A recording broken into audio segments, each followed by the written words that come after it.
is Tuesday, July 26th here in Draft Shark Studios in Rochester, New York. My mom's birthday, actually. Happy birthday, Mom. I'm sure that you're watching us on YouTube right now. Welcome to the podcast. I'm your host, Matt Schauf. With me, as always, is Jared Smola. Jared, the first of our annual Big Three articles landed on DraftSharks.com this morning. It's the comeback player. I mean, this was Cooper Kupp last year, so it's going to be tough to top that one. But that said, I was fully on board with Cooper Kupp then. I'm more excited about the player that is in that article this year than I was about Kupp. That's what I keep saying too, and I don't want to jinx it, obviously. But man, I mean, we obviously did not expect Kupp to do what he did last year. So I honestly feel better about this player right now than I did about Cooper Kupp at this time last year. And I'm not saying this guy's going to have, that type of season that Kupp had, but I'm pretty confident this is a guy you want to pick, and he's still coming at a value in drafts right now. And of course, if any of us had any idea what was coming for Cooper Kupp, he would have been going earlier in drafts. But that's the key to this thing, is finding the guys that have that high ceiling from where they're going, where you don't necessarily have to reach for them. But if everything breaks right, they could be league winners like Kupp was last year. So check out that article. That's only for DS Insiders. We are in the midst of a main event draft, a slow draft on FFPC, where we are not in position to get that player that's in the comeback article. But things are going pretty well, I would say, Jared. And you can find the running write-up for that slow draft on DraftSharks.com. And it's free to read for everybody. You don't have to be a DS Insider to get that one. Yeah, it's been fun. I feel like, we officially made it to fantasy draft season now that we're hopping in a main event, and we'll be doing some more of those as we get into August, some of the live ones, but we hopped in a slow one here. I think when you have four guys drafting, so, it's me, Matt, Kevin, and Adam all teaming up for this. We needed to do a slow draft because we need time to argue over our picks, hash out our picks. So it's been good so far. Yeah, it's friggin' annoying to draft with other guys. But, I mean, ultimately, I don't think anybody involved is enough of a pain that it's that tough a process. I've heard plenty of other people talking about arguing with their draft partners, and I would imagine that ours are pretty mild in comparison. I think so. And I think, we're all sort of on the same guys. It's really been a issue of when to target certain positions, I think, rather than arguing over players, which is interesting. And I'm trying to capture all that in the article, so you can check that out on Draft Sharks. It's a free read. Yeah, it certainly helps that we're all going to also have solo shots at this tournament, so it's nobody's only shot at going for the million. Your own drafts, of course, are coming right up. That's probably why you're listening to us right now. You should become a DS Insider now if you haven't done so already, because that way you will be armed with the draft war room, which we're using for that slow live draft. It syncs to basically any league hosting format that you might be playing on this year. I know I'm going to have my draft war room armed tonight, synced, and with the sidebar up on FFPC, because I'm in the Pros versus Joes draft tonight. So that's key for that best ball tournament. We got it's not super flex for that one, but we got tight end premium. So, anytime, especially if there's some quirk to the scoring system or the lineup settings that I don't always draft in, it helps me to have that guide there on the side. Doesn't mean I'm always going to take the top player on my draft war room board, but it definitely helps me to evaluate where the values are and where I should be going and what might lie ahead for next turn. Yeah, and that live sync is so huge. I did my Pros vs. Joes on Sunday night, and I believe it's a 1-minute timer for those picks. So it flies pretty quickly, and to have the players just coming off my board automatically, not having to make those clicks and be clicking over to different screens, it's just super helpful. It kind of lets you settle into the draft, relax a bit more, and I think make better picks when you're not scrambling to make sure your rankings and cheat sheets are up to date. Definitely, because even if I don't necessarily want that top guy, it's like a fallback. If I'm like, I don't know what to do, fine, I guess I'll just take this top guy and we'll reevaluate when we get to next turn. It's gotten smoother this year, the sync, and it's got that sidebar that goes not on every site, but it is on Underdog. It is on FFPC, which I'll be using tonight. So that thing is especially helpful. Now, if you're getting ready to fire up your 2022 fantasy football leagues, I'd recommend doing so on Fantrax, because you go to fantrax.com/draftsharks. You can set up a totally free league. You can import a league from where you were playing before. It is completely customizable, easy to set up. They can handle all of the scoring quirks. They got people to help you out if you reach a spot where you're like, I don't know what to do from here, or you're having trouble getting something to work. So, go on there, set up a free league. And Jared, I'm not sure if we're supposed to tell people about this yet, but they've got a pretty cool August promotion coming up for anybody who registers a league on fantrax.com/draftsharks in August. They're going to enter a drawing, and Fantrax is going to choose one league send that league to an NFL city of your choice and give you spending money. Where would you go if you're in that winning league, Jared?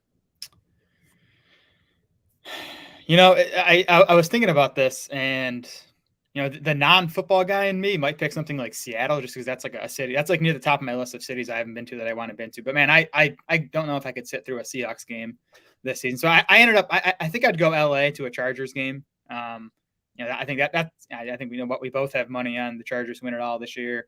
LA is a fun city. We'd get out of the snow into nice weather. So I think I'd choose Los Angeles and go to a Chargers game.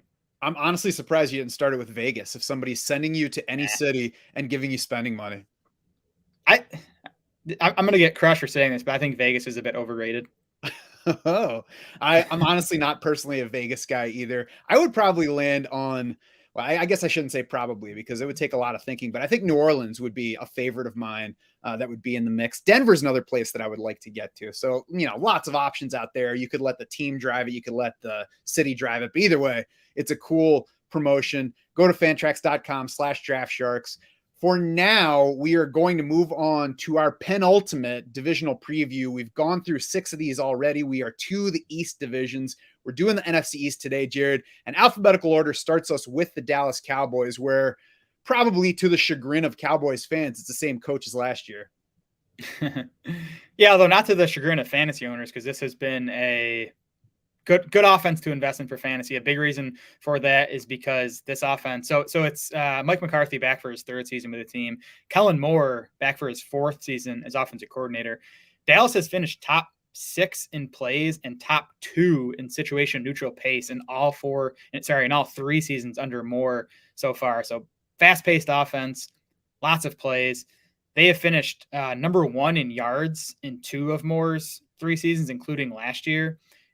They've been kind of middle of the pack in pass rate and situation neutral pass rate. But again, when you're running so many plays, Dallas has finished top 10 in pass attempts, despite, being middle of the pack in pass rate because they're running so many plays. So, I'd expect something similar this year. I think, if you're looking at which teams are going to run the most plays, which is important to look at when you're, projecting fantasy stats, I think, Dallas is a good bet to rank among the top 5 again this season. Yeah, Mike McCarthy was an unimaginative choice to be the new head coach, but Kellen Moore is still there as the OC, which seems like a positive. There were disappointing stretches for the team last year, but they finished, 6th in Football Outsiders offensive DVOA, a rebound from 24th the year before where they lost Dak Prescott early in the year to that ankle injury. So it was a good offense. Certainly some changes this year, so we'll see how things take and what that means for everybody. We'll go through all the positions. But first, the run-pass split. Jared, I just projected it at 59-41, matching last year's. It's really right in the range of where they've been the past 3 years. So it seems like it should be a fairly predictable offense in that area. Yeah, they've been 58% pass, 61.5%, and 59% pass in Moore's 3 seasons. I win at 59% pass again this year. I do have some concerns with this offense, which we'll get into. On the offensive line, they obviously lost some pass catching weapons. So maybe that pushes them closer to the run side of that. I don't think they're going to hit the 61.5% pass they were in 2020, but 59% for me, right where they were last year.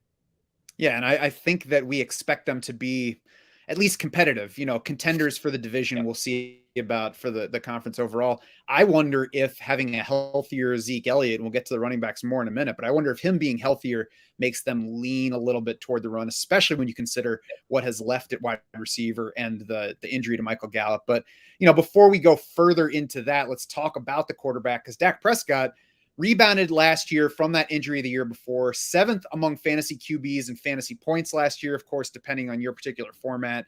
That was his first year back from the 2020 ankle injury, which happened in week 5, I believe. 11 of his 16 games found Dak in the top 12 last year, 7 top 6 finishes. So pretty good. Only Josh Allen and Patrick Mahomes finished among the top 12 more often in 2021. When he wasn't excellent, though, he got kind of bad. Also 5 weeks finishing QB 20 or worse last year. That's a worse number than he had in 2019, which is his last previous healthy season. So it was kind of boom bust Dak last year. Yeah, it was. And if you remember, he spent all last offseason rehabbing that ankle injury. And then he suffered that right shoulder strain in late July, like one of the first few days of training camp last summer that really limited him for most of August. So I don't know how big of an issue that was. His rushing was down last season pretty considerably. Career low 3.0 carries and 9.1 rushing yards per game for Dak. He had averaged 3.8 carries and 19 rushing yards per game over his first 5 NFL seasons. I think the ankle issue that, he was rehabbing all last offseason probably played at least a little part in that. And head coach Mike McCarthy did say back in June that the team plans to utilize Dak's legs more this coming season. So that's good news. Again, getting to my concerns, though, I mean, Amari Cooper gone, Cedric Wilson gone, Michael Gallup probably out for, I'm assuming now, about the first half of the season after tearing his ACL in early January. He didn't undergo surgery until early February on that knee. And then again, the offensive line. So they lost right tackle La'el Collins. They actually had to release him for salary cap reasons. They lost guard Connor Williams to Miami. So, 2 starters on the O-line. Tyron Smith is still a stud, but he's, missed 20 games over the past 2 seasons with injury. So this O-line has been one of the league's best for a while now. It certainly might drop off in 2022 a bit. So those are my concerns with Dak Prescott, but he's been a top 10 fantasy quarterback as far as points per game in 3 straight seasons now. So even if he drops off a little bit, he can still give you quarterback 1 production. Yeah, certainly valid concerns up front. They were very banged up on that O-line last year, though. La'el Collins played about half the season. You mentioned Tyron Smith has missed quite a bit of time over the past couple of years. So, there's a chance that we at least get a similar offensive line performance to what we got last year, which was not what we had come to expect over the previous few years. I wonder overall whether we're underrating Dak a little bit in having him toward the bottom of QB1 territory. It's really not something that's concerned me enough that I want to boost him way up, because basically anybody in that range could finish either, 13th or 4th. So I'm not worried about missing on the top overall scoring QB. So I think, to me, Dak is more of like a safety net fantasy pick right now than a value target in drafts. I think that rushing is key, and we might be a little too low on his rushing projections right now, so we might want to take another look at that. But again, he's a guy. I have those concerns. And honestly, my biggest concern is the weaponry. Like, right. It's been a loaded cast for the past couple of years, but now it's like CeeDee Lamb and not much else to start the season. It's Dalton Schultz is the next most proven pass catcher. So we'll see how that goes. We'll see about Michael Gallup's rehab. We'll see how Jalen Tolbert develops over the next month here. But Dak's going in a range where I do think he's a good pick, even though I have those concerns. Yeah, and those concerns are what have kept it at a wondering if I have him too low rather than a fretting that I have him too low. Yes. On to the running backs. Ezekiel Elliott partially tore his right PCL in week 4 last season. Did not miss a game at all, though. Played through it the rest of the way. If you look at his numbers, it's tough to know for sure, but it's quite possible that limited him the rest of the season. And it's tough to imagine that not affecting a running back to at least some degree. But numbers-wise, 5.3 yards per rush through 4 games last season, 3.7 yards per rush the rest of the way. Zeke had 16 plus carries in 6 of the first 7 games, and the only one of those in which he didn't was that week 1 at Tampa, where they barely ran the ball at all. From week 8 on, he averaged only 11.9 carries and 42 rushes per game. So quite a big dip from the early season Zeke, which had 95 plus rushing yards in 3 straight games from weeks 3 through 5. He had no more games of more than 52 rushing yards until week 18 when they faced a resting Eagles team. How much of the early season version of Zeke or the past version of Zeke we get, that's kind of anybody's guess at this point, as he's just getting older in general. Yeah, 2 of Zeke's best 4 PFF grades of the season came in those first 3 weeks before he suffered that knee injury. So, I mean, to me, you can't argue that the knee injury was a factor last season. Zeke just turned 27. He's entering his 7th year in the NFL. If you look at our aging curves that we use for our dynasty projections, those say to expect 90% of peak production in year 7 for a running back. It's really year 8 when that drops to 80%. So that's when you really have to start to worry. I just wonder, though, if Zeke is older than his age and, career length right now suggests. He has 1,650 career NFL carries. That's the second most among active running backs, behind only Mark Ingram. So he has racked up a lot of touches. And then you look at how good Tony Pollard has been. Pollard easily beat Zeke Elliott in PFF rushing grade and elusive rating last season. Again, I do think Zeke's knee injury has a lot to do with that. I think Pollard deserves to gain some touches at Zeke's expense. The question is Dallas going to do that? Because, the amount of money they're paying Zeke Elliott, they might, feel obliged to just continue kind of, forcing him into that workhorse role.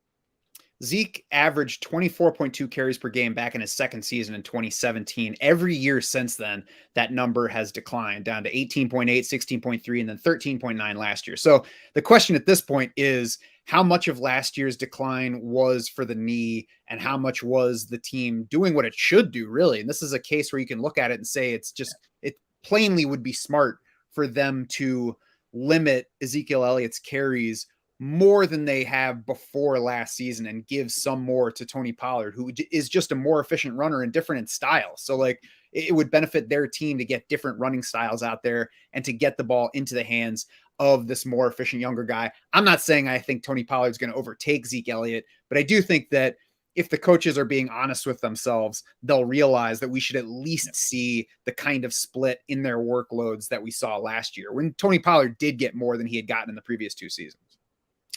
Yeah, Pollard last year, 2nd in PFF rushing grade, 9th in elusive rating among 50 qualifying running backs. And then in the passing game, 22nd in PFF receiving grade, but 3rd in yards per route run among 51 RBs with 30+ targets. So he was efficient on the ground. He was efficient in the passing game. Pollard last year, 41st in half PPR points per game in that, 1B role behind Zeke Elliott. So I think that's kind of his floor this season. I don't see his role shrinking. His role could grow from there. He, could jump into the top 35 running backs as far as points per game goes. And then we've seen if Zeke misses time, Pollard's going to be an RB1. So he's one of those guys who I think is an elite handcuff, but also is going to give you some standalone value. Last year, he got 31.4% of the carries, 7.7% of the targets in his 16 games. Previous highs in shared games with Zeke were 21.8% of the carries, 5.1% of targets. So a significant rise there. I would like to think it would be closer to last year's numbers, even with a healthier Zeke, just to, get the more efficient guy on the field and try to preserve their aging running back. So, we'll see how much smart coaching there is here. I agree that that if you draft Pollard, what you're hoping for is Zeke Elliott going down, but he does contribute more than a typical. I guess I don't know if I should say typical number 2, because there are plenty of backfields that are more split than this one. So I guess I don't think we can expect as much from Tony Pollard if Zeke is healthy as we might get from, say, Ramondre Stevenson, but it is more of a clear handcuff situation than New England's is. Yeah, I think Pollard has Alex Madison level upside if the starter goes down, as a handcuff, but Pollard's going to give you more value than Madison if the starter ahead of him is healthy. Yes, definitely. On to the pass catchers, and CeeDee Lamb is obviously in the spotlight. And the question on him heading into the season would have been, is he a guy who has not been able to earn targets yet? And I think the changes in the wide receiver core, which we've already started getting into, it might make that kind of a moot point, because I don't know that Dallas has much of a choice other than to ramp up his target share this year. We've got Amari Cooper gone, who was around a 20% target share guy when he was there. Michael Gallup certainly doesn't seem like we should expect him to be ready early in the season, and might not be himself at any point this season. So behind that, we've got the tight end who was not a 20% target share guy and is not an elite player for that position. We've got rookie Jalen Tolbert, and we've got James Washington on a 1-year deal after a disappointing start to his career in Pittsburgh. Yeah, I buy into the target to earn thing, but competition also matters when you're looking at, how many targets these guys are earning. So to me, for Lamb to earn a 17.4% target share as a rookie, then a 20% target share last year alongside Amari Cooper and alongside Michael Gallup for half that season and alongside Dalton Schultz. I think that's a pretty encouraging start. Lamb improved his PFF receiving grade and yards per route run from his rookie season to year 2. He was 10th among 90 qualifiers in PFF grade last year. He was 20th in yards per route run. First round pick, looked like a great prospect coming out. I think, that the kind of path is clear now for him to gain that, 23, 24, 25% target share in this fast-paced, high-volume passing game. So I believe we have Lamb projected for the 6th most targets among wide receivers right now. That's a range I'm comfortable with. And if he does that, he's a good bet to finish as a top 6 fantasy wideout. And especially as we've talked about before, guys like Tyreek Hill and Devontae Adams, who have typically been ahead and in that first round wide receiver tier, they have questions facing them this year, which brings down the top of that group. So I'm comfy with where CeeDee Lamb is, even if it's high versus what we have seen from him so far.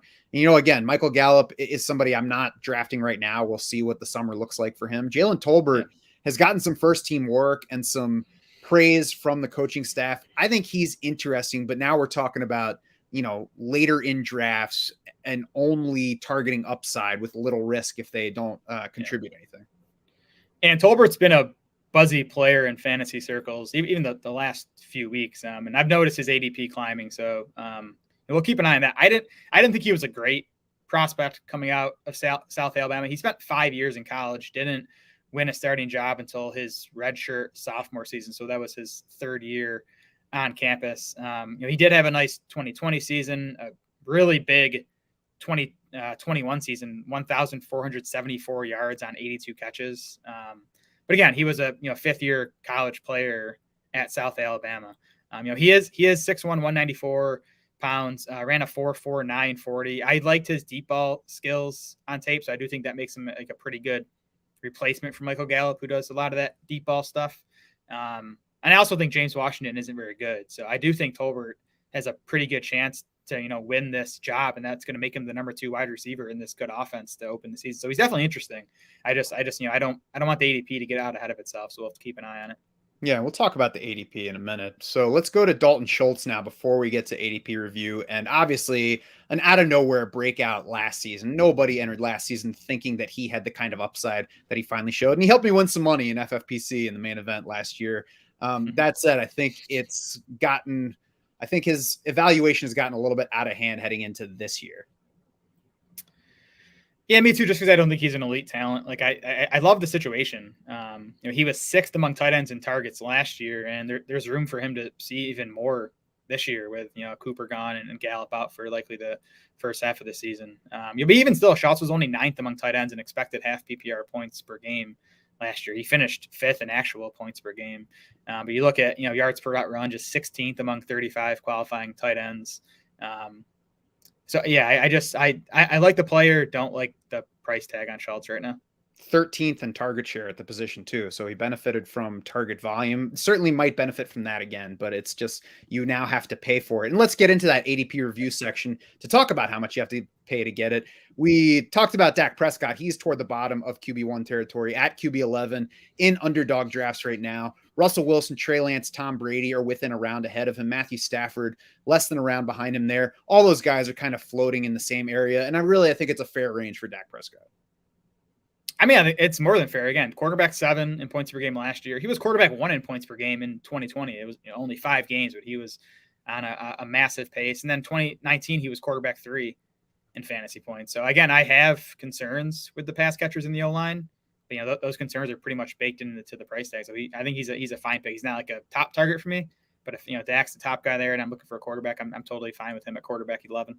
He definitely comes much more into focus for me if I do land CeeDee Lamb in round 2. For sure. Because I do think that if Dak Prescott has a truly big year, then he's almost definitely bringing CeeDee Lamb with him. Running back, Zeke Elliott is at RB17, first half of round 4. He's at the same level in FFPC drafting, which is more lineup setting at this point. And Tony Pollard, RB27, end of round 7. He's going a little bit earlier in FFPC leagues. I think both of those guys are in fair ranges right now. I wouldn't be surprised if Pollard starts climbing in those high stakes tourney drafts, though. Yeah, I've been off Pollard at costs the last 2 years. I'm on him this year because, again, I think at RB27, even if Zeke has a healthy season, I think Pollard, he might not finish RB27, but I don't think he's going to kill you at that price. And then if Zeke goes down, if Zeke just continues to show signs of decline and Dallas decides to give more work to Pollard, then Pollard could definitely be a league winner at that RB27 price. I think whether to draft Tony Pollard really depends on what else you're building at running back around him. If you've already drafted 2 guys that are going to be starters for their teams, then I like Pollard for the upside in case Zeke goes down, because I think you really are going to need Zeke going down to comfortably start Tony Pollard. So I think either already having 2 decent to strong starters ahead of him makes him a good option. I think if otherwise you need to be taking a pool of running backs from which you can pull potential starters. I think if you're just relying on Tony Pollard as, like a late second, and then you're waiting on getting others, or pairing him up with other guys who are complements, you're setting yourself up for headaches in season. Yeah, he's a bit of a luxury pick if you're taking him, in the 7th or 8th round. But again, I think you have confidence in yourself to, build out a team around him with those first 6 picks and then the picks behind him. And again, he just, to me, it's Pollard, Dillon, and Madison are the 3 running backs where, if something happens to the guys in front of them, they are league winners. They are top 5 running backs if they're, getting most of the work. Yeah. And now if you're in a position where you could at a turn, you take, let's say you took 1 running back in the first 2 rounds, then at another turn, you take Pollard and either Miles Sanders or CEH. Yeah. I think that's a good way to do it because then you've got, one of those 2 guys is probably going to at least be the lead touch player for his backfield without matching the ceiling that Pollard has if Zeke goes down. Yeah, for sure. You want one of those floor guys to play with Pollard, who's the ceiling guy. Right. Wide receiver CeeDee Lamb is at number 6, as we mentioned, early round 2. I think that's fair. Michael Gallup is at wide receiver 58. He's less than a half round behind Kenny Golladay on Underdog, ahead of Jacoby Myers, Jarvis Landry, Jahan Dotson, about 1 round ahead of Jalen Tolbert, who is at wide receiver 63. A total 0 shares guy for me is Michael Gallup right now. Yeah, me too. Again, January 2nd ACL tear, didn't have surgery until early February. So if we use the 9-month timetable we usually see with ACLs, that puts Gallup out until early November. And you look at Dallas' schedule, they have a week 9 bye, which lands on the first week in November. So I think week 10 is probably the best guess at a return date for Michael Gallup. And then even then, you're probably not going to want to start him his first few games back. So yeah, he's been pretty much a void for me. Lamb's a guy I want to draft. I have been drafting, but you're not getting any discount on Lamb. The target boost we're projecting is priced into that ADP. So, be prepared to take him early if you want him. Right. I think Tolbert is interesting in there. The clear path is for him to get early season work while Gallup is still on his way back. But, we don't know what that early season work turns into. We don't know that Gallup makes it even close to 100% at any point this season. And if he doesn't, then Tolbert could be a top, 36 potential guy for the year, because I don't think either of us is excited about the upside on James Washington at this point. Yeah, again, I wish I liked the player more, the prospect more in Tolbert, but the opportunity is obviously awesome. I still like him at wide receiver 63, where he is over the last week. Now that is up, 4 picks in Underdog ADP over the previous week. So again, Tolbert does seem to be rising. So he's a good guy to get now if you want him, because I think he's going to get pricier throughout August as we see Gallup not in the field. I think Tolbert's probably going to outperform James Washington in training camp, so I do think his price is going to get steeper. Yeah, and I like that at wide receiver 63. I don't think that he's priced beyond where he should be, because there's he's not hurting you if you draft him at that point, and he's not doing anything for you. Especially once we get to lineup setting leagues, there is a chance that he generates more buzz and starts climbing into the mid to high 40s, and that will be getting a little bit pricey at that point. Agreed. Yep. Dalton Schultz, tight end 6. That's okay, but he's almost 2 rounds ahead of TJ Hawkinson in Underdog drafts, 2.5 rounds ahead of Dallas Goedert. He's closer to tight end 5, George Kittle in ADP, than he is to tight end 7, TJ Hawkinson. It's just too expensive for me. Yeah, me too. I just see him in the same tier as Dallas Goedert and TJ Hawkinson. So unless I'm trying to build a Cowboy stack, I don't have a reason to reach 2-3 rounds ahead of Hawkinson or Goedert for Schultz. I agree. New York Giants, who got big changes in the front office and on the field. GM Dave Gettleman is gone. Head coach Joe Judge is gone, along with his staff. Brian Daboll is in, the OC from the Bills. He actually has spent 8 previous seasons as an offensive coordinator, 2 in Cleveland, 1 in Miami, 1 in Kansas City, and then the last 4 in Buffalo. Those last 2 Bills offenses were very good, 2nd and 5th in yards, 2nd and 3rd in points, but no other Daboll run offense finished better than 22nd in yards or better than 20th in points. His first 6 years as OC found teams that leaned heavily toward the run, but of course the past 2 years, the Bills leaned toward the pass, further toward the pass last year than the season before. So I think ultimately we don't know what he would rather do if everything was balanced talent-wise. We can at least see that he's a coach willing to lean toward where that offense has its strength. The OC under Daboll is going to be Mike Kafka. He's in his first year as an offensive coordinator, spent the past 5 years under Andy Reid in Kansas City. 4 of those as the quarterback's coach. The past 2 of those also served as the passing game coordinator. So we'll see about his offensive philosophy, but we at least know that he has been taught well by working under Andy Reid. Yeah, I think this is going to end up being a pass-leaning offense. You just look at the success Dable had going that direction over the past couple of years. You look at the hiring of Kafka, comes from the Andy Reid coaching tree, and Reid has always been, pass-leaning offenses. And the Bills under Daboll and, the Chiefs under Reid and Kafka were also fast-paced offenses, which we like too. So I think this Giants offense is going to be fast-paced, and they're going to run more plays than they did the past few seasons. Mm-hmm. Yeah, I certainly wouldn't be surprised by that. I want to make sure not to overrate the new coaching staff for what the Bills did the past 2 years, because I don't think they have Josh Allen or Stephon Diggs on hand. But It looks to me, and we'll get more into it with the ADP section, that they're not being overrated by that facet so far. Well, and I just think it's a big upgrade over what was there last year as far as coaching goes, and that's the most important thing. Yes, everything about the Joe Judge regime from the start pretty much was like, I don't know about this. Run pass, Daboll's 8 offenses have averaged a 55-45 pass run split. As I mentioned, it differed quite a bit by those situations. That's certainly not where I'm projecting it. I'm just short of 60-40 in terms of my expectation this year. I went 60-40. Again, I look at the makeup of the staff, and I look at the makeup of the offense. And you have some intriguing guys at wide receiver. You have a running back in Saquon Barkley who's, just as good, if not better, in the passing game than he is in the running game. So I just think this offense looks like one that should lean pass. Yeah, it should. And there's little behind Saquon Barkley in that backfield to help that. So, yeah. On to the quarterback, Daniel Jones, who has really not given us much to like as a passer so far. Of course, the Giants declined the 5th-year option on his rookie contract before this year started, but they also only brought in Tyrod Taylor. So, the first is certainly not a mark in Jones's favor, but it's also the team saying, well, we're not ready to pay you that much money for your 5th year. Let's see what you do this season, and then we'll all reevaluate. Yeah, I mean, that's a smart move. That's what the Giants should have done. So I don't consider a mark against Daniel Jones. I think he's safe as the starter, barring an injury, barring, really bad play. I like him as a fantasy target. So first of all, I think he has some positive touchdown regression coming.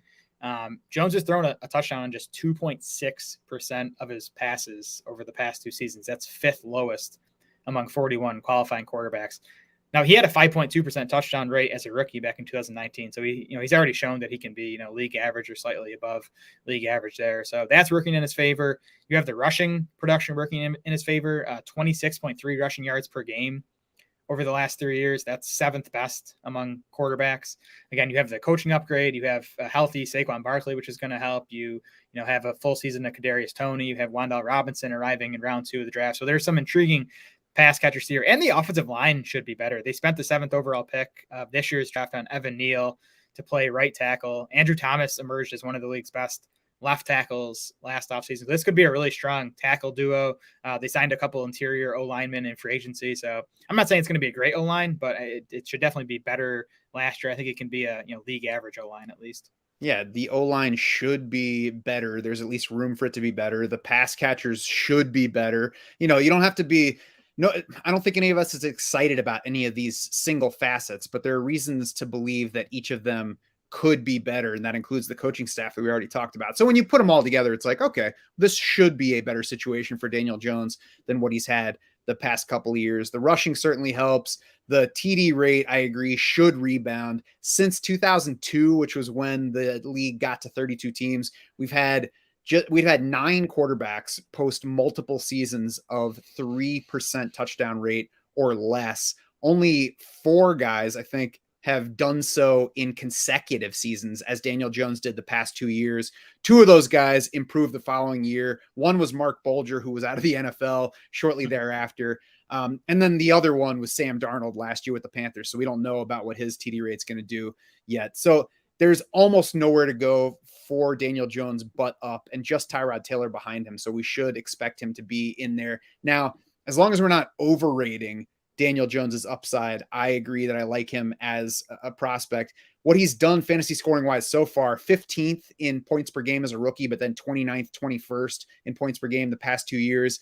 I'm curious to see what this team does in the deep passing area, because Daniel Jones has had 2 really poor seasons in that area. And then the other season, he was the 4th best in the league in deep passing grade by PFF. Brian Dabble has said that he's encouraging him to take shots downfield, especially in practice, so that Jones can kind of get comfy with taking some risks in those areas. And if that spills over into the season, that plus the rushing could be the ultimate path to some worthwhile upside for Daniel Jones. And I think that quarterback 15 finish in points per game you talked about in 2019 is, a reasonable, higher end outcome for Jones. I don't think he's going to finish top 10, but he can finish, around 15 with the rushing. And if he gets, something like a league average touchdown rate, there you go. You're going to get top 15 quarterback, and he's going much later than that in drafts.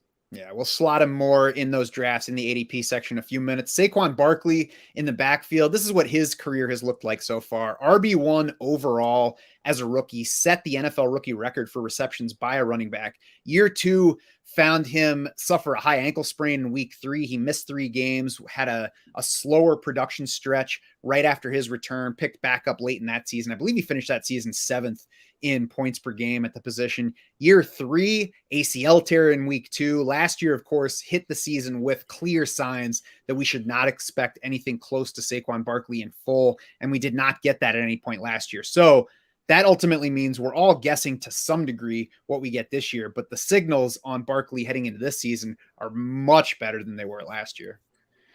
Well, and he was really just starting to get going too, it looked like, coming off the ACL last year. And then he had that freak ankle injury where, he stepped on a Cowboys defender's foot and rolled the ankle, and, he missed a few games and was really not the same from a production standpoint or a volume standpoint after that. But, now he's another year removed from the ACL. We know guys tend to do better, when they're in their second year off the ACL. Saquon's still just 25 years old. And we've talked about the coaching upgrade he's getting. We've heard a lot about how Dable's, going to, I think, use Barkley in more diverse ways, getting him out wide, using him more in the passing game than, the Jason Garrett regime did.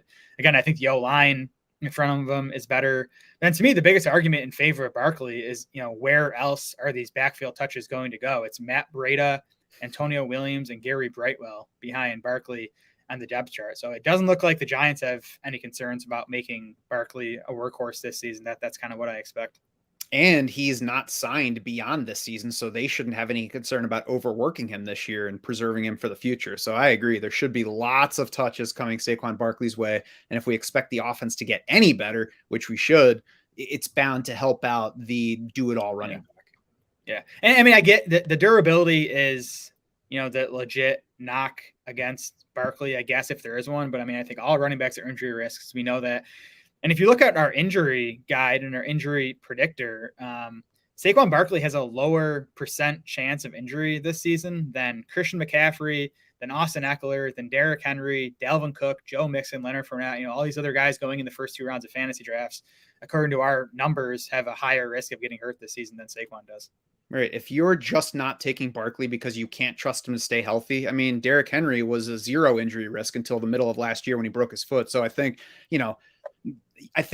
if you're so worried about Barkley for that aspect that you're not drafting him, what you're doing is underrating just the general injury risk for the position.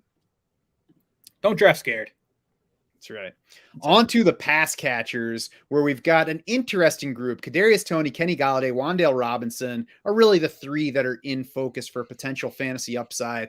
I hit the draft season expecting Kadarius Toney to be a little bit overrated because there are a lot of people excited about what he flashed as a rookie. That hasn't been borne out, though, in drafting so far. So I'm interested going forward.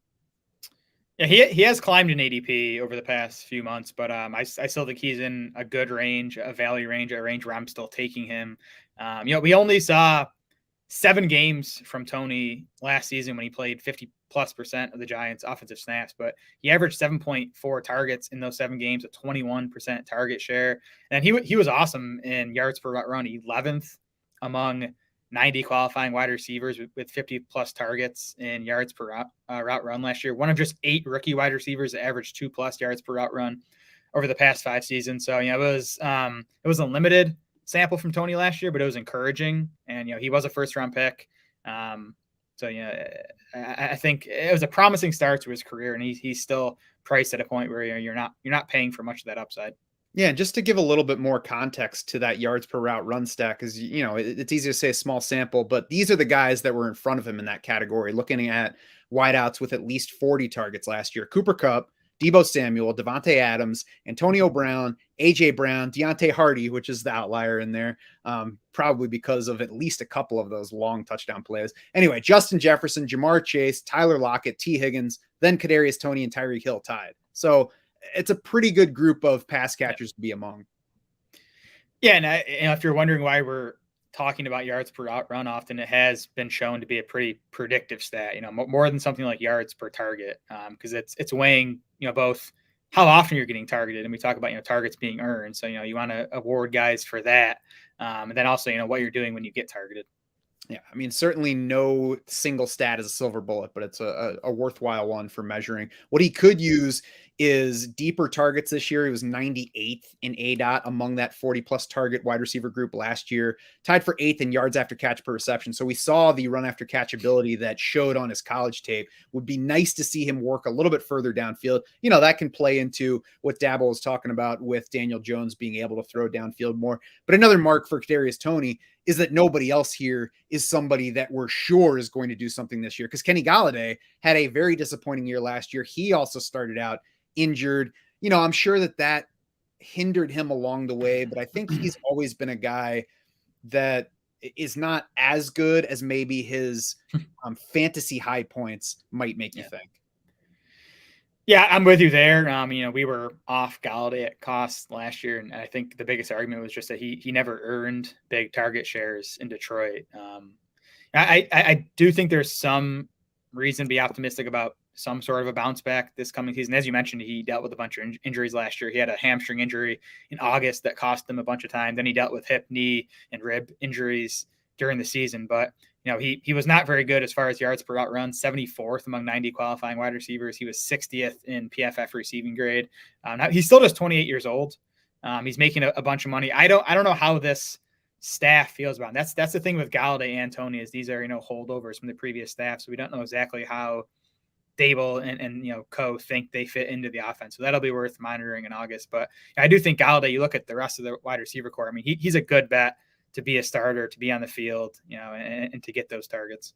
And they've talked about watching tape on these guys and letting them do what they've proven they can do. And I know Dabo specifically talked about Kenny Golladay winning contested passes, and that's something that didn't really happen last year. He didn't score any touchdowns, which is unlikely to happen again. So Golladay, an easy rebound candidate, and we'll talk about where he's going in drafts. Wan'Dale Robinson's interesting because he's tiny, but again, lands in this situation where there's no clear number one receiver. So targets are available, roles are kind of up for grabs, and the Sterling Shepard Achilles tear last season opens the clear path to be the primary slot guy. Yeah, Wan'Dale Robinson's really interesting. First of all, because again, he's the only wide receiver here that was picked by this new regime, and the Giants took him 43rd overall, the 8th wide receiver off the board, I think earlier than expected because of that size you mentioned. He's only 178 pounds. Robinson has the shortest arm length and the shortest wingspan of every single wide receiver in the mockdraftable.com database. I believe that goes back to 1999. So he's a tiny dude, but the college production was awesome. I mean, so Robinson he was a high school running back, and he played about half of his snaps in the backfield as a freshman at Nebraska, kind of went into more of a hybrid role the next season. He had 134 carries and 91 total catches across his 2 seasons at Nebraska. Then he transferred to Kentucky last year, had a massive season, primarily as a wide receiver, 104 catches, over 1,300 receiving yards.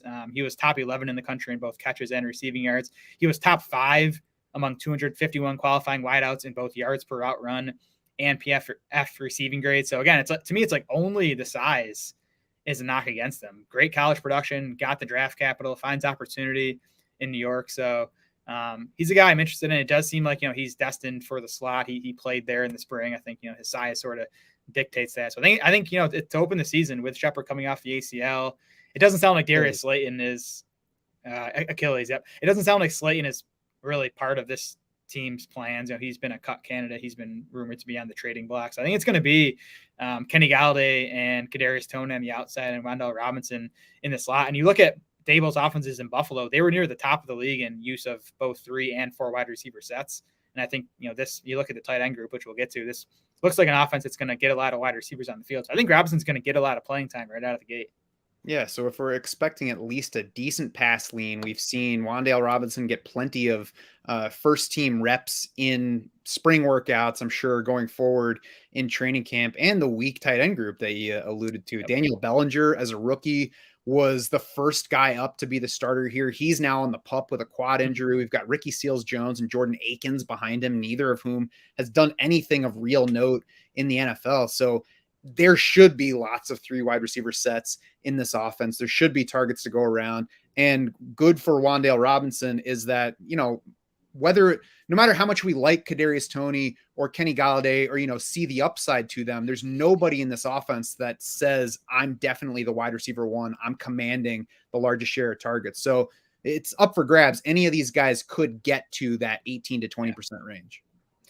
Yeah, and Robinson's size is definitely a concern. I think it's going to be a limiting factor in the NFL, but I think Dable is a smart enough coach to know how to use a guy of that type. And again, they spent big draft capital to get him. I think they have a plan for him. And Robinson's size is also going to limit his draft cost because there are going to be plenty of skeptics. So on to that draft cost section, ADP review. Daniel Jones is at QB 21. He's right behind Jameis Winston and Matt Ryan. I will take Daniel Jones over both of those guys pretty easily. Nice. Just ahead of Deshaun Watson, who of course is a unique case, Mac Jones, Zach Wilson. I also like Daniel Jones better than Mac Jones and Zach Wilson. 2.5 rounds ahead of Ryan Tannehill and about 3 rounds ahead of Jared Goff, 4 rounds ahead of Carson Wentz. So I think that's where I start to meet I don't need Daniel Jones here. So he's still a consideration for me. He was one of my highest drafted players in the Superflex tournament on Underdog. Overall, I think he's kind of fairly valued in drafts right now. Yeah, I like him. He's my favorite later round quarterback. I just think the coaching upgrade, the weaponry, I'm intrigued by. I'm probably stopped short of saying excited about it, but I think it could be a good group of wide receivers, and then the rushing ability. I think Jones, among all those late round guys you mentioned, I guess besides Deshaun Watson, has the highest ceiling, especially weekly, because of that rushing ability. So if we're especially talking best ball, I think Jones is the best bet to give you some of those spike weeks where he gives you 20-25 points. Yeah, and let's skip ahead to the wide receiver ADPs because I think that is a key mark in favor of Daniel Jones late in drafts. It's not hard at all to stack him with Kadarius Toney or Kenny Golladay or both, or Wan'Dale Robinson along with either of those guys. And even if you just want to make a tiny investment, you can take Daniel Jones late and Wan'Dale Robinson late. So Kadarius Toney is at wide receiver 42. He is just behind Michael Thomas and Christian Kirk, just ahead of Brandon Ayuk, MVS, Treylon Burks. I think that's a fair range for him. I'm not taking Toney every time, but I'm certainly taking him some among that pool of players. Yeah, Toney's the guy I'm most excited about, and I think wide receiver 42 is still a fair price tag. Honestly, Robinson's probably the best pure value, so I think he's going to be on the field. He's wide receiver 82 in the 17th round in Underdog. And Golladay is not a guy I'm excited about at all, not really a guy I want to bet on, but he's wide receiver 56. And again, I think he's a safe bet to, be a 90+% snap rate player in this offense. And there's just not many guys in that range of ADP that are going to be on the field that often. So I honestly think Galladay's a pretty safe pick in that range. And then if he does bounce back and, looks like the guy he was in Detroit the previous 2 seasons, then, he could still finish as a wide receiver 3. He's going to be a pretty much purely best ball pick for me because when I get to lineup setting leagues, I don't expect him to be somebody that I feel comfortable starting at any point. There's upside. I mean, if Toney gets hurt again, Kenny Golladay could certainly finish top 24 in targets. And that guy you're starting, even if he's inefficient. So I'm not opposed to him, but he might have to fall a little bit past ADP before I care about targeting him there. Looking at the guys around him, though, he within a round ahead of Golladay is Tyler Boyd, Garrett Wilson, Tim Patrick, Christian Watson, and Rondale Moore. Behind him, Mecole Hardman, Michael Gallup, Jacoby Myers, Jarvis Landry. So to me, Golladay stands out quite a bit as a best ball pick there because I can get the best of him without having to worry about putting him into my lineup. Yeah, again, I like Golladay over most of those guys you mentioned going in that range. Yeah. And then, Darius Slayton, Sterling Shepard, really not factors at this point. And no Giants tight end is really getting drafted, but I think that's where it should be right now. I was interested in Daniel Bellinger as a late tight end 3 on Daniel Jones teams before camp, but while he's on the pup, I'm just going to be not taking anything here, and we'll wait and see what happens and how long he stays out. Yeah, not for me on underdog, not enough rounds, no tight end premium scoring, maybe an FFPC best balls if you're going deep enough. Bellinger's worth a shot, but he didn't look like a exciting prospect to me. Was a 4th round pick. And again, I think this is going to be a wide receiver and Saquon Barkley centric offense. I don't think the tight ends are going to play much of a role in the passing game. Yeah, I agree with that. On to the Philadelphia Eagles, where we got the same coach as last year. Jared, what do they look like on offense? It was a pretty promising start for this coaching staff. Head coach Nick Sirianni, OC Shane Steichen. The 2021 Eagles in their first season under those two guys, 12th in points, 14th in yards, 12th in yards per play. They were 5th in situation neutral pace, which we like. They finished 14th in plays. But we have to talk about the splits for this team as far as pass rate goes. Over the first 6 weeks of the season, the Eagles 10th in pass rate, 5th in situation neutral pass rate. From week 7 on, dead last in pass rate, 29th in neutral pass rate. They sunk from 63% pass over the first 6 weeks of the season to 42% pass from week 7 on. So that's the big question here when projecting the Eagles is, where do they land in there? I think, they're not going to be as pass heavy as they were early. They're not going to be as run heavy as they were over the final 2/3 of the season, but where exactly do they land on that spectrum this season? I think they went a long way toward answering that question by trading for A.J. Brown on the first night of the draft. And that's why I projected them at 55-45, which is still among the more run-leaning offenses in the league. And I think that's probably where they should be based on the quarterback, especially that they have. But I wouldn't expect anything close to the second half run-pass split that they showed last year. Yeah, I'm at 55% pass right now. And you look at Sirianni's 3 seasons with the Colts as offensive coordinator. You look at Shane Steichen's 1 year as the Chargers OC. Both these guys, I think they want to be pass-leaning offenses. And they tried it last year. It didn't go great. I mean, this was a much better offense when they went run heavy. So I think it's like a push-pull. These guys were like they want to be pass-heavy. They go out trade for A.J. Brown, but I think they also know that under Jalen Hurts, they can't push too far in that pass direction. Yeah, I mean, it's good that they switched that in the middle of the year and were able to implement those differences because it certainly fit what they had last year. They had Jalen Hurts, who can run quite a bit, is probably slightly underrated as a passer because everybody thinks that he's like a running back who also throws on occasion right now. But, clearly stronger as a runner than he is as a passer. And they had a crappy wide receiver core last year. It was Devontae Smith. And then Jalen Reagor let them down again. So it was basically just that. They traded away Zach Ertz right around the mid-season point. So, suddenly it was an offense that should keep the ball on the ground and not challenge things too much in the air. So glad to see that they shifted things there. But I think it's pretty clear that they are trying to set themselves up to throw better this year because we all know that that's the more efficient way to move the ball at this point. You just can't have, 45% passing and sustain success in the NFL. So on to Jalen Hurts. From a fantasy standpoint, QB 10 in fantasy points last year. That was his first full season as the starter after the Carson Wentz trade to Indy. Of course, the rushing was the big thing. He led all quarterbacks in carries, in rushing yards, in touchdowns with 10. You look at that, you think that number is definitely coming down, but it wasn't a totally fluky number. He led the position in red zone rushes, tied for 20th across all positions in red zone carries, tied for 11th in carries inside the 10, 6th most carries inside the 5, and he only accounted for 36% of Philly's carries in that area. So there's room for Jalen Hurts to remain that involved near the goal line. His touchdown rate on those carries near the goal line was right in line with the other players around him in those rankings of carries inside the 5. He also had a pretty long average depth of target passing last year, 4th longest in the league. Yeah, so going back to the rushing, Hurts had 9.3 expected rushing touchdowns. So he scored, less than one more touchdown than expected. So it was really the role that, provided that. So that's encouraging. I think, he's going to score a bunch of rushing touchdowns again this season. I also think it's worth remembering too, he had that week 12 high ankle sprain, Hurts did.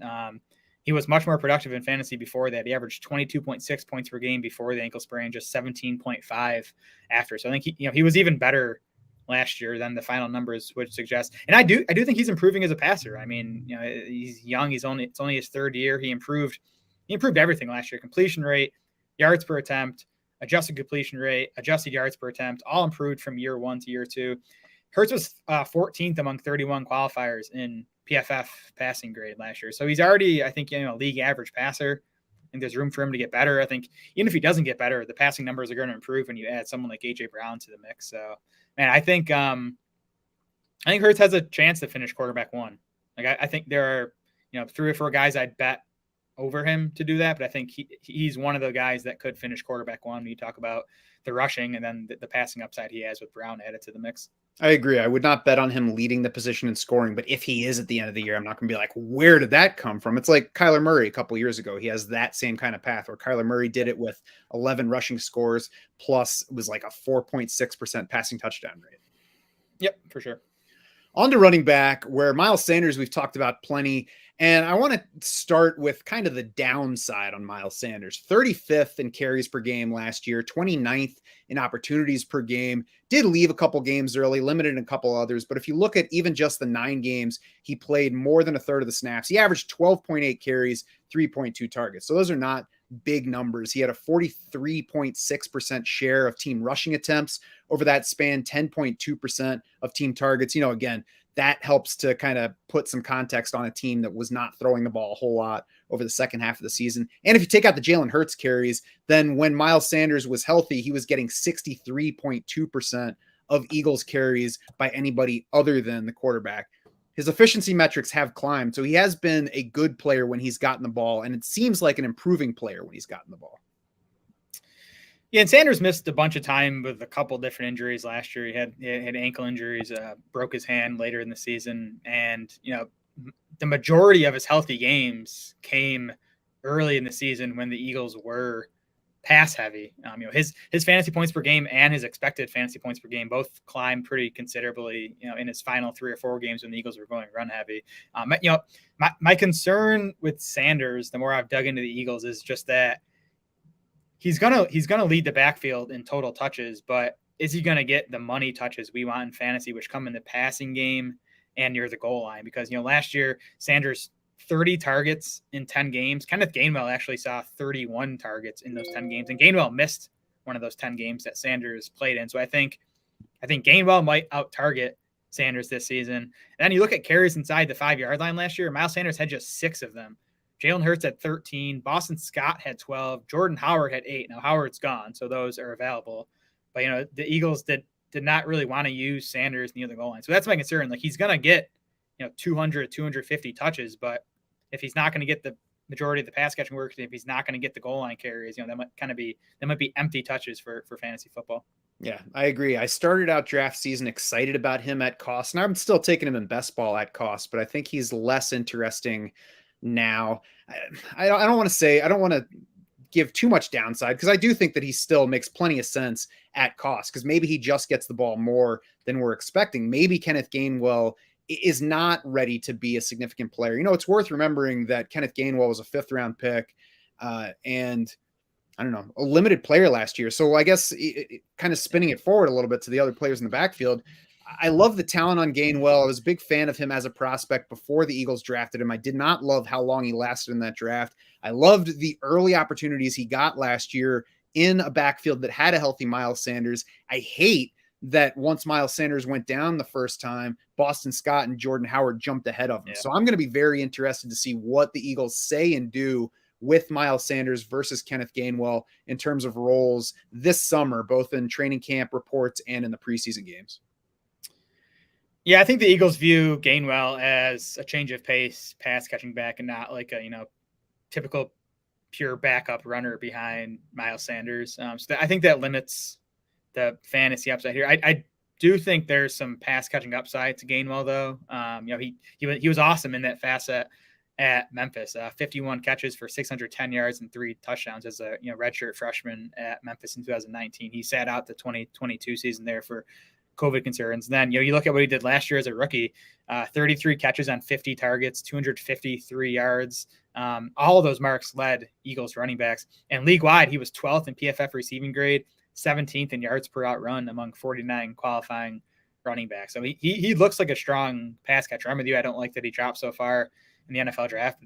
That's less of a concern to me after you see what he did as a rookie last year. But again, I don't think there's a huge ceiling here because I think even if Sanders goes down, then you're going to see, like we saw last year, Boston Scott's going to step into a bigger role, and Gainwell's volume is not going to climb a whole lot. One more mark in his favor, though. His name is Kenny Gainwell. I mean, that's what you name a running back in a movie or a video game. It's just he's made to play running back. Yeah, for sure. Boston Scott, it cannot be forgotten about here because he stepped into that elevated role last year after Miles Sanders went down. Jordan Howard also did, and they were kind of splitting work. The team then re-signed Boston Scott, has not done so with Jordan Howard. So he's around, and it was more than just last season where he factored in near the goal line. For his career, which is 3 years with the Eagles so far, 5.7% touchdown rate, which is well above the average number for the position. So the team likes him near the goal line. Boston Scott has paid them back near the goal line. He's probably the third running back if they're all healthy, but there's upside to him either on a per game basis or handcuff. I think he's just a handcuff. I think keep him on your waiver watch list. And if Sanders goes down, Scott's going to be worth an ad. But if you look at the 10 games that Sanders was healthy for last season, Scott had 21 total carries and 7 total targets in those 10 games. Maybe there's a bit more to go around with Jordan Howard gone this season, but I don't think he's going to be a fantasy factor if Sanders is healthy. If Sanders gets hurt, then again, I think Scott is more likely to take over that Sanders work than Kenny Gainwell is. I'm going to be very curious to see what coaches are saying about Gainwell in the preseason, though, because there's certainly room for Gainwell to be the number 2 ball carrier there and to take over the bulk of everything if Miles Sanders goes down. Yep. On to the pass catchers, which centers on A.J. Brown. And I mean, we all love A.J. Brown as a player. He's been wildly efficient so far in his NFL career, but I think that there's a little bit of overlooking reality in terms of what that has been in fantasy production. 25th, 5th, and 27th in half PPR points per game through his 3 seasons, 32nd, 7th, and 29th in PPR points per game. He has been 18th in PPR points per game since he entered the league among the 117 receivers who have seen at least 90 targets over that span. Brown ranks 5th in yards per target, 4th in that group in PPR points per target, 8th in touchdown rate. So he's been an excellent per touch player. Not sure his new landing spot, though, helps that level of touches that has been dragging down his overall scoring. Yeah, volume's been a problem, playing on the run heavy Titans. Then, injuries have also been a problem for A.J. Brown. He missed 2 games in 2020 with a bone bruise to his knee. Actually had surgery the following offseason on both of his knees.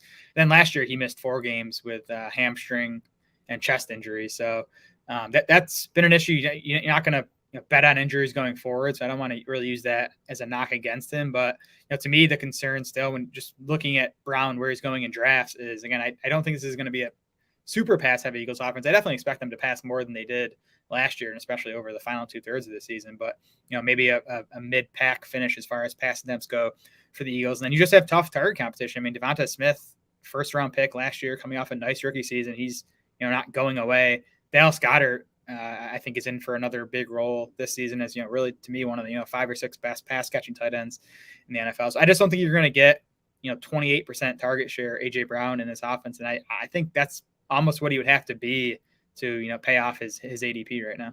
I agree, unless this team just goes wildly pass leaning, and by wildly I mean well beyond what we're anticipating, not like historic levels, but they'd have to be 60+% for him to get enough targets to be a wide receiver 1 without getting that kind of dominant target share. So I just don't. We'll talk about ADP more in a minute, but I don't think it lines up with reality here. And then Devonta Smith, Dallas Goedert, we've talked about Dallas Goedert plenty. I don't think there's anything else we need to lay out with him here right now. Devonta Smith, as you said, had an excellent rookie year. Unfortunately, the team then traded big stuff for A.J. Brown and paid him like a wide receiver 1. And not only that, as we're all probably well aware of, he's best buddies with the quarterback. So whereas in many cases you might be like, well, yeah, but it's a new wide receiver. It has to get used to the quarterback.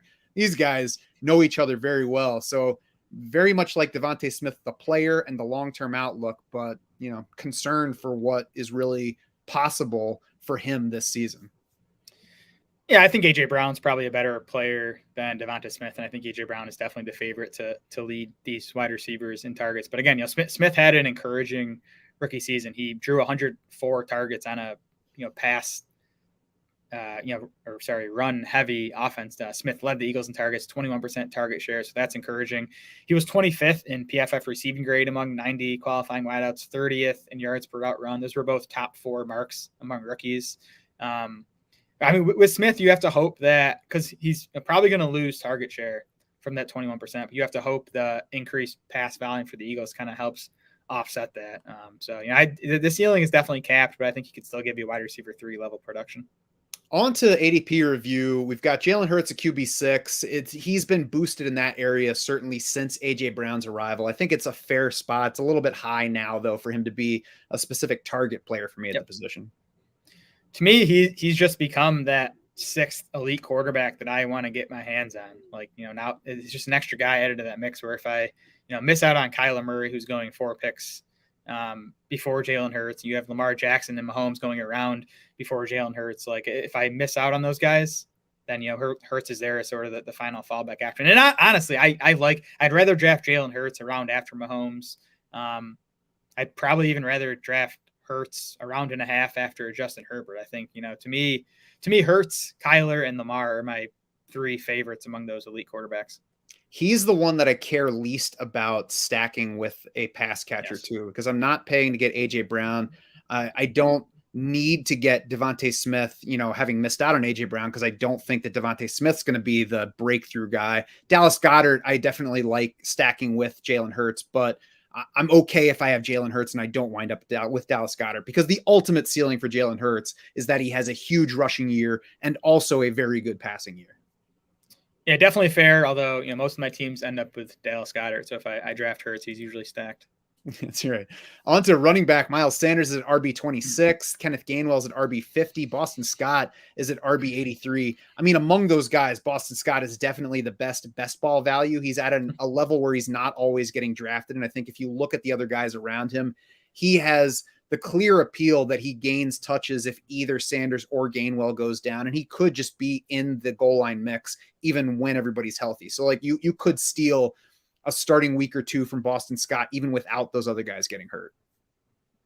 Yeah, he's a good way to differentiate your team because he's not getting drafted in a lot of these underdog drafts. I can't say he's a top target for me, but I think he's fine if you want to take him with your last pick. I think Sanders is fine at RB26. Again, I have concerns about the ceiling, but I also think he's gonna get 200 or so carries. He's gonna get a few targets per game, so he's not gonna kill you at that cost. I don't know if he has the type of ceiling you want for these best ball tournaments, and then Kenny Gainwell, definitely prefer him in full PPR setups like FFPC, because I think that's where he's going to drive most of his values in the passing game.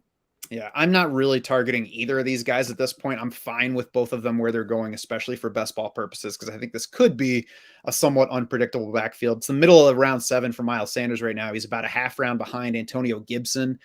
I would prefer Gibson at those relative prices over Sanders. Full round behind AJ Dillon and Elijah Mitchell, about a round ahead of Clyde Edwards-Helaire, and he's my favorite value among those guys that I just named. I like it. By the way, if you haven't played on Underdog yet, then you can go there, use the promo code SHARKS, and get a deposit match up to $100, 100% deposit match. So you go put in whatever money you want, they'll double it instantly what's in there. So lots of free drafts available. If you go there, use the promo code SHARKS.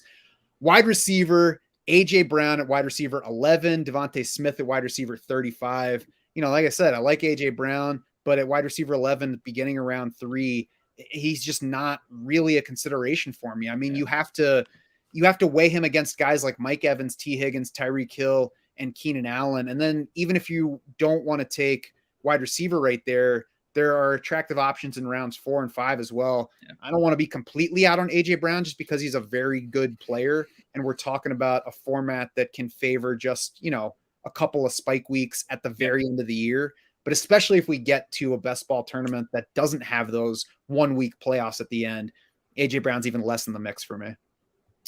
Yeah, I like both these players as talents, AJ Brown, Devonta Smith. They're both a handful of spots higher in ADP than they are in our rankings, so they're not primary targets for me. I'm with you. I'm sort of forcing myself to get some AJ Brown when he gets to 3.3 or 3.4, a few spots past ADP, just so I have some exposure, because he I do think he's a great player, and if things break right, if he gets a Devonta Smith injury, he could get that 28% target share we talked about. So they're past it for him to get there. And again, I think he's an elite talent. But I don't see the volume playing out, as a baseline projection for him to pay off that wide receiver 11 ADP. I do think that if you get AJ Brown, you should probably try to get Jalen Hurts, because even though I don't think Jalen Hurts needs to bring a receiver with him to be a strong fantasy play this year, I think if AJ Brown meets his price or exceeds his price, it should be a magical year for Jalen Hurts, because he's going to be able to run the ball. And if he's also adding big AJ Brown weeks, then it's going to be a huge season. Totally agree.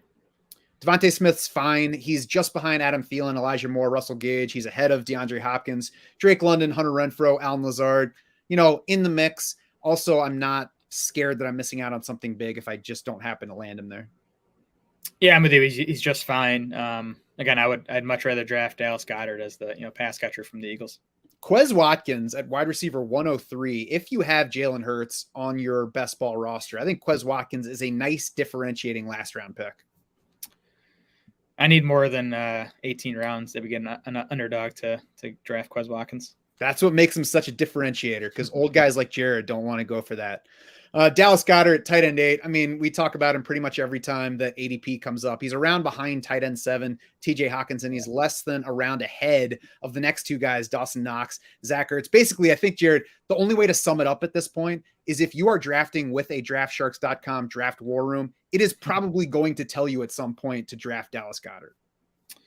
Right, and it's like 10 on 8 isn't even insane. I mean, again, I like him straight up over Hawkinson and Schultz, but it's the fact that he's going, basically a round behind Hawkinson and like 2 rounds behind Dalton Schultz, or 2.5 rounds behind Dalton Schultz. Like I don't understand that price gap, and I think Goddard's easily the best value among those 3. I agree. The Washington Commanders are our final team in this division. Nothing new on the coaching front, even though it's a new thing on the team name front. This will be the 3rd year of Ron Rivera as the head coach, 3rd year of Scott Turner as the OC. The overall numbers make it look like this team leaned pass in 2020 and then leaned run last year, but their neutral pass rate finished exactly the same, 16th in both seasons. Different quarterback starter for the 3rd straight year. We had Dwayne Haskins opening the season in 2020. We had Ryan Fitzpatrick as the week 1 starter last year. He got hurt in that game, was quickly replaced by Taylor Heineke for the rest of the year. Now it's Carson Wentz. I would expect this offense to stay in that mid-pack area in terms of pass run split. I've got it projected at 58-42. I'm right with you, 58-42. I would assume this coaching staff sees Wentz as an upgrade over what they had last year. I'm not sure it is. We can get into that. But they think he's an upgrade, and they spent a 1st-round pick on a wide receiver. They gave Terry McLaurin a big deal. So, they gave Curtis Samuel a big deal last offseason. So they've really invested in the wide receiver core. So I do think they want to at least throw more than they did last year. I think they'll be, middle of the pack in terms of pass rate. They clearly believe that it's an upgrade, but even if you listen to the explanation, Ron Rivera's like, we think Carson Wentz will do a better job of sustaining drives. It's not like, oh, we got Carson, who has been a star in this league, and we think he can elevate this offense. They're like, seriously, guys, we have no idea what to do at quarterback. So we're going to take a guy who at least at some point was good, and we'll hope he can be good again. Overall, Wentz was solid statistically last year. He tailed off late, QB 20 in fantasy points from week 10 on. That's the final 8 games of the Colts season. 28% of his points in that span, though, came in the week 12 game against Tampa Bay. So even then, he was scoring below that QB 20 level in general. He does like to throw downfield, however, Jared. Maybe that lines him up well with the wide receiver core that he's got in Washington.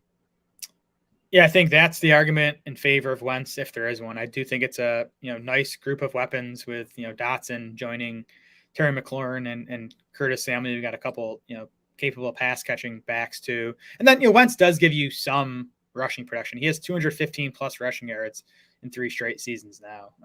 That's about the best I can say for the guy, though, because really you look at the PFF passing grade, adjusted completion rate last year, and really even back in 2020. He's been near the bottom of the league in that stuff. So he just hasn't been a good quarterback the past couple seasons. Yeah, no reason to expect him to suddenly return to being a good quarterback. I think we're going to get more of what we got in Indy last year. He did rank top 10 in average depth of target 3 of the past 5 years, 2 seasons among the top 5 over that span. And Taylor Heineke was 8th in that category last year. So it seems like a position where, like a situation where they should have him operating downfield. We'll get more into the guys he would be throwing to. But running back, We got Antonio Gibson, who ranks 7th in carries and 8th in total opportunities over the past 2 seasons. That's the 2 years since he entered the league. Even within that, though, Jared, Gibson lost 4 carries per game last year versus the previous years. Targets per game up a tiny bit, but he got a big boost in that area because J.D. McKissic went down in week 12. Yeah, I've struggled with Gibson all offseason, kind of how to value him. I mean, it has not been a good offseason for him when you look at Washington, bringing J.D. McKissic back, and then they spend a 3rd-round pick on Brian Robinson. So it seems like they want to lighten Gibson's load. But I just still like this player. I mean, I think you could Gibson's 2021. You have to remember that he played through a stress fracture in his shin from week 4 on. Like I remember, Dr. Chow talking about how, eventually this is going to shut him down for the season at some point. It's not going to get better. He ended up making it through the season, but I think that obviously impacted his play. So you look at Gibson's advanced metrics last year, PFF rushing grade, elusive rating, yards per out run. They're not very impressive, but again, I think you have to factor in the stress fracture. You go back to Gibson's rookie season in 2020, 5th in PFF rushing grade, 17th in elusive rating, 13th in yards per out run. So he was really efficient then. I think he can get back to that player, but the question is just how much volume is he going to get? Because that's what matters more than anything else in fantasy football. Yeah, 4th in the league in total opportunities last year, but just 13th in dominator rating, 16th among running backs in red zone snap share. Had the stress fracture that you mentioned. Also had a calf injury in week 6 and a toe injury in December that might have still been a lingering issue from his December 2020 toe injury. So I think all of that probably wraps into why the team doesn't want him to get too many touches. And you mentioned it's been a negative offseason because Washington has showed us with its actions that they don't want him to get the ball too much. They first kept J.D. McKissic from leaving for Buffalo by, ponying up and paying what the Bills offered him in free agency. Then they drafted Brian Robinson in round 3. And, you can say what you want about Brian Robinson, but Ron Rivera has already linked the Brian Robinson, Antonio Gibson pairing to his old D'Angelo Williams, Jonathan Stewart pairing in Carolina. We'll see what that means numbers wise, but that was a tandem of running backs that kept either guy from really being, a workhorse level runner in that Carolina offense. Yeah, Stewart and Williams basically split work down the middle under Rivera. So we'll see how that plays out. The McKissic thing, he's going to continue playing on passing downs. Gibson, 4.4 targets per game in the 5 games McKissic missed last season, just 2.7 targets per game in 11 games with McKissic. And I mean, the funny thing about Gibson is he entered the league as a guy we thought was going to be, primary, pass catching back just based on his profile from Memphis. And he sort of turned in to the opposite. So Gibson's a very tough evaluation for me, but we'll get to his ADP. He's going late enough in drafts where he is tempting. Yeah, his cost definitely is key now. J.D. McKissic, target share was down last year, 17.5% the year before to 14.4% in his healthy games last year, which is still a strong level. He was 7th among running backs in targets per game. As I mentioned, Washington paid to keep him, but the challenge for McKissic now, probably the biggest challenge. I mean, there are always multiple, but the biggest challenge is probably the enhancements at wide receiver, where Washington drafted Jahan Dotson in round 1. They get Curtis Samuel healthy after he was basically out for the entire season last year. So there should be fewer targets going to Washington running backs this year. Yeah, I think that's right. McKissic was RB31 in PPR points per game last season, but he was just 43rd in expected PPR points per game. So, he overachieved versus the volume he got. I think that volume could decline this season. He's fine if you want to add him, later in PPR leagues, but there's really not much of a ceiling to McKissic. He's not going to take on a much bigger role if Gibson goes down. He's basically Naheem Hines, but with less carry upside, because even if Gibson went down, Washington would have Brian Robinson as the primary ball carrier. Agreed.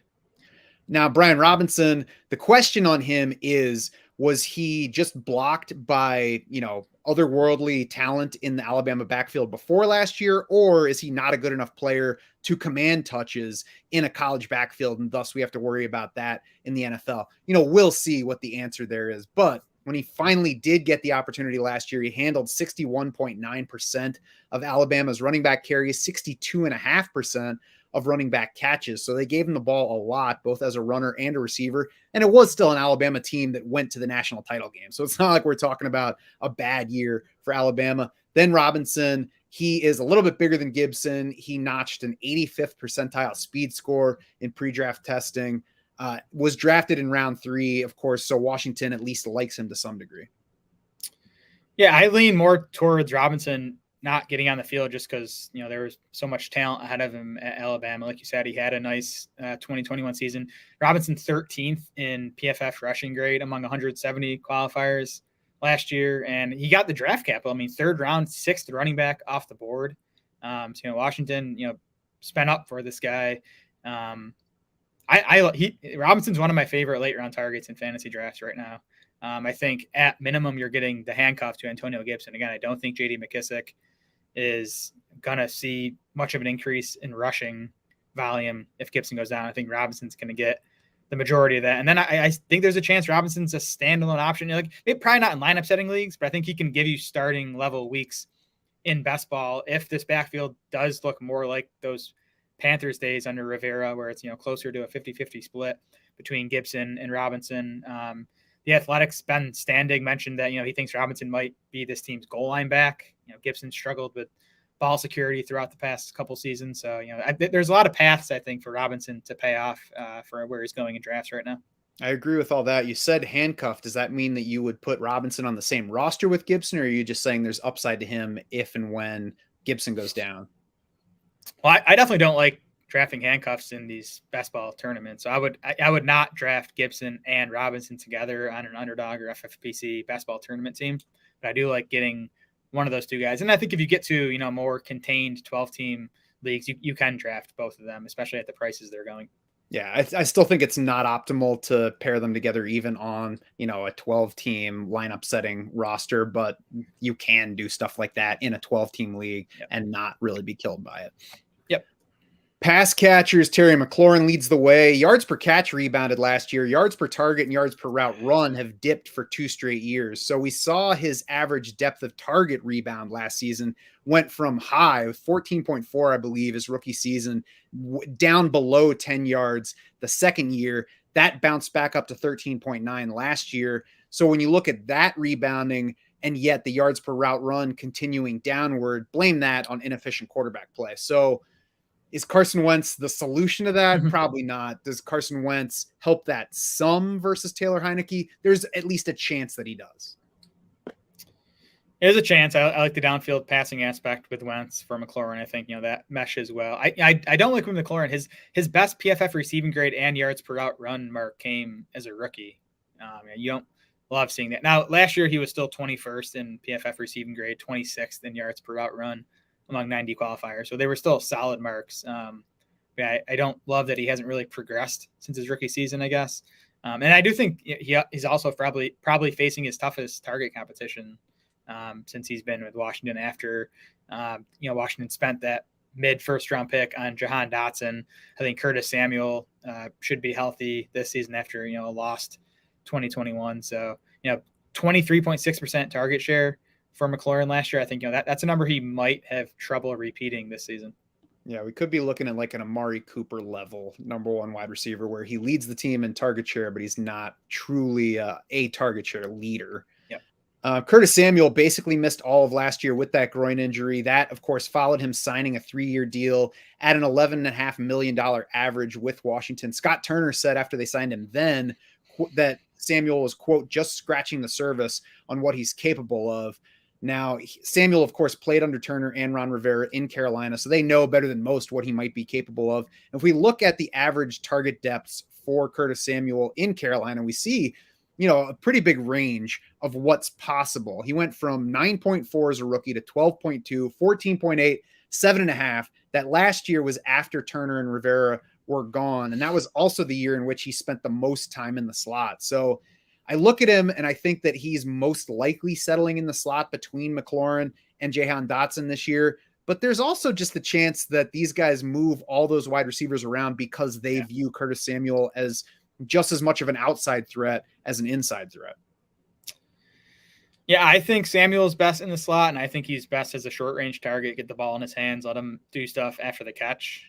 So I think if you want to maximize Samuel's fantasy production, I think that's where you want to see him. I am curious to see how he fits in alongside Jahan Dotson, who was only 178 pounds. Dotson played plenty outside the numbers in college. Maybe he can make it work in the NFL, but that's really small to be playing primarily outside in the NFL. So I'm curious to see how all these guys fit. I mean, obviously Dotson's arrival is not good news for Curtis Samuel. Mm-hmm. Yeah, that certainly doesn't help the outlook, but obviously having missed all of last year, we don't really have a level of expectation set. Jahan Dotson, a very nice college career. We don't like that he was a 4-year college player, but it's not like that's a crusher. And then he was a middle of round 1 draft pick. So clearly Washington's quite a big fan, and they could have stayed earlier in that draft and taken another running back or another wide receiver. I mean, yeah. And they drafted Jahan Dotson even ahead of Treylon Burks at 16th overall. I think Dotson's a fine prospect. I think he's a pretty high floor prospect. I don't see a high ceiling on him. I guess largely because of the size. Again, he's 5'11", 178 pounds, 18th percentile arm length, 22nd percentile wingspan. He's just small. I do think he's one of the more NFL ready prospects, especially near the top of this board. Good route runner, maybe the best hands in this draft class. So I think he's ready to come in and contribute right away. Has the opportunity to do that. I think that the draft capital says Washington wants him to do that. So there were 13 wide receivers picked between 11th and 21st overall over the last 10 years. So, the 5 picks sandwiching where Dotson went at 16th overall. 10 of those 13 wide receivers averaged 5+ targets per game as a rookie. 6 of the 13 averaged 7+ targets per game as a rookie. So, the draft capital says Dotson's going to play a pretty big role right out of the gate. I'm surprised he's not going higher in fantasy drafts right now.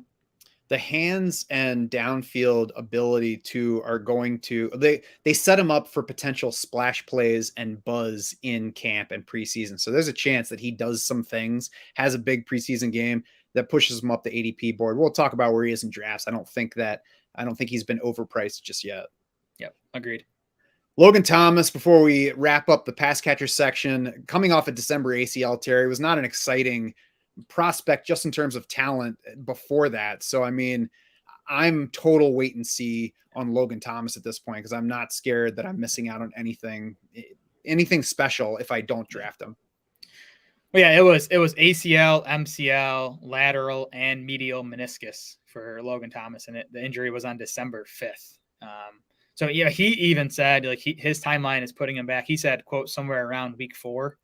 And even that might be optimistic. So I think you're going to see Thomas start the season on the PUP list, which will knock him out for those first 4 games of the season. We'll see beyond that, but I don't think he's a very high upside player, even when he does get back to 100%.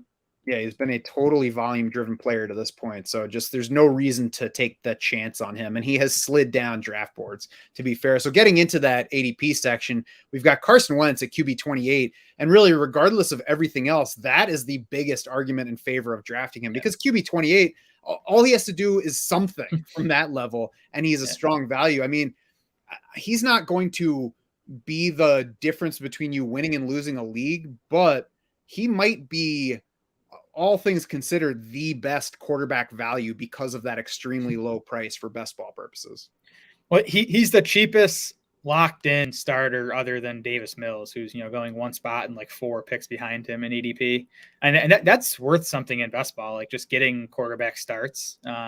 So I don't mind Wentz if you take Josh Allen in the 3rd round and you just take Wentz as your second quarterback, or if you're taking 3 late quarterbacks, make him your 3rd quarterback. And I do think barring injury, you're going to get 17 games out of Wentz this year.